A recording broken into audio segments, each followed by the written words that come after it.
सोचिए, एक लड़की जो कॉर्पोरेट जॉब करती है, पेंटिंग का शौक रखती है और फिर अचानक एक ऐसा ब्रांड बना देती है जो लाखों घरों का हिस्सा बन जाता है। आज इंडिया के स्टार्टअप दुनिया में जो नाम रिस्पेक्ट के साथ लिया जाता है वो है गज़ल अलग मम्मेरत की को-फाउंडर। लेकिन ये सक्सेस ओवरनाइट नहीं आई। इससे के पीछे फेलियर्स, डाउट, सोसाइटी प्रेशर और स्लीपलेस रातों की एक बहुत ही लंबी कहानी है। आज की इस वीडियो में हम देखेंगे गज़ल आलिक का कंप्लीट राइज, चाइल्डहुड से लेकर यूनिकॉर्न ब्रांड बनने तक। वीडियो एंड तक देखिएगा क्योंकि लास्ट पार्ट में ऐसी रियलिटी आएगी जो हर इंस्पायरिंग एंटरप्रेन्योर को हिलाकर रख देगी। गज़ल आलिक का ताल्लुक एक normal middle class Indian family से था। ना कोई बिजनेस एम्पायर, ना ही कोई शॉर्टकट। बचपन से ही गज़ल थोड़ी सी डिफरेंट थी। बुक्स, क्रिएटिविटी और सेल्फ एक्सपेक्टेशन को अपनी पर्सनैलिटी का हिस्सा समझती थी। उन्होंने पंजाब यूनिवर्सिटी से केमिकल इंजीनियरिंग की एजुकेशन हासिल की। यहीं से उनका एनालिटिकल माइंडसेट डेवलप हुआ। लेकिन सिर्फ साइंस ही नहीं, गज़ल का एक और हिडन टैलेंट भी था, पेंटिंग। ये क्रिएटिव साइड आगे जाकर उनकी एंटरप्रेन्योरशिप में काम आई। कॉलेज के बाद गज़ल ने कॉर्पोरेट वर्ल्ड ज्वाइन किया। अच्छी सैलरी, स्टेबल जॉब। जब सब कुछ ठीक लग रहा था, लेकिन अंदर ही अंदर एक सवाल था, क्या मैं सिर्फ जॉब के लिए बनी हूँ? ये सवाल उनकी लाइफ का टर्निंग पॉइंट बना। कॉर्पोरेट जॉब ने गज़ल को डिसिप्लिन, प्रोफेशनलिज्म सिखाया, लेकिन फ्रीडम नहीं दी। रोज़ same routine, same target, same pressure. इस दौरान गज़ल की शादी वरुण आलिक से हुई। वरुण पहले से ही स्टार्टअप और ब्रांडिंग की दुनिया से वाकिफ़ थे। दोनों के बीच अक्सर लेट नाइट डिस्कशंस होती थी, आइडियाज़, प्रॉब्लम और सॉल्यूशन पर। यहीं से एंटरप्रेन्योरशिप का बीज बोया गया। गज़ल और वरुण की ज़िंदगी तब बदली जब उनके घर बेबी हुआ।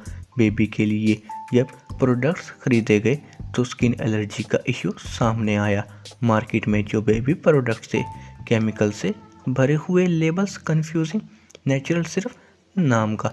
यहीं से गज़ल ने एक सिंपल लेकिन पावरफुल बात समझी, प्रॉब्लम हर घर में है, बस सॉल्यूशन किसी ने सही से नहीं दिया। इसी थॉट से ममेरथ का आइडिया पैदा हुआ, टॉक्सिन फ्री, सेफ और ऑनेस्ट प्रोडक्ट।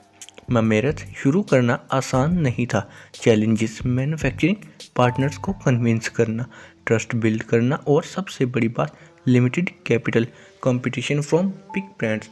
गज़ल ने पर्सनली फार्मूलेशन समझी, इंग्रेडिएंट्स रिसर्च की और क्वालिटी कंप्रोमाइज़ करने से इनकार कर दिया। इनिशियल सेल्स स्लो थी, डाउट्स आए, लोग नए ब्रांड पर ट्रस्ट करेंगे या फिर नहीं।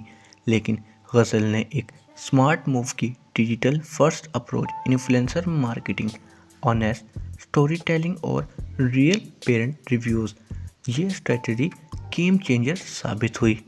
ममेरथ सिर्फ ब्रांड नहीं रहा, बल्कि एक मूवमेंट बन गया। की ग्रोथ फैक्टर में transparency, ingredient education, plastic positive initiative, strong D2C model.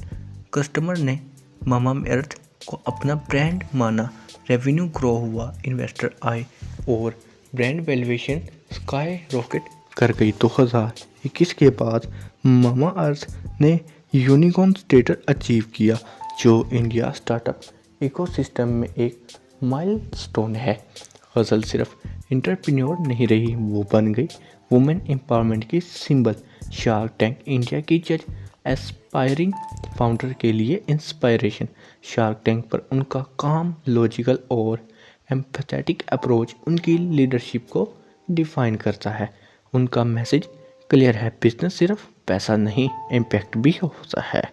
Success का साथ क्रिटिसिज्म भी आता है।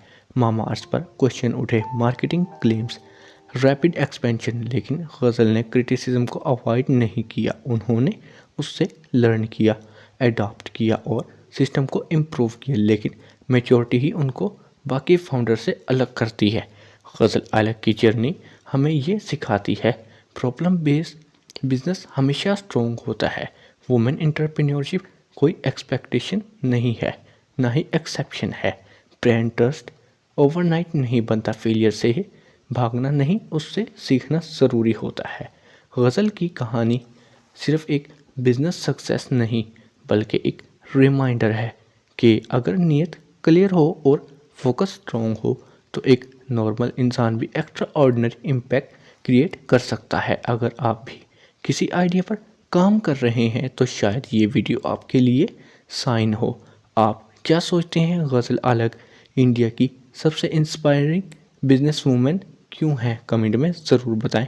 और अगर आपको वीडियो अच्छी लगी हो तो चैनल को सब्सक्राइब, वीडियो को लाइक और शेयर भी ज़रूर करें। शुक्रिया, अल्लाह हाफिज़।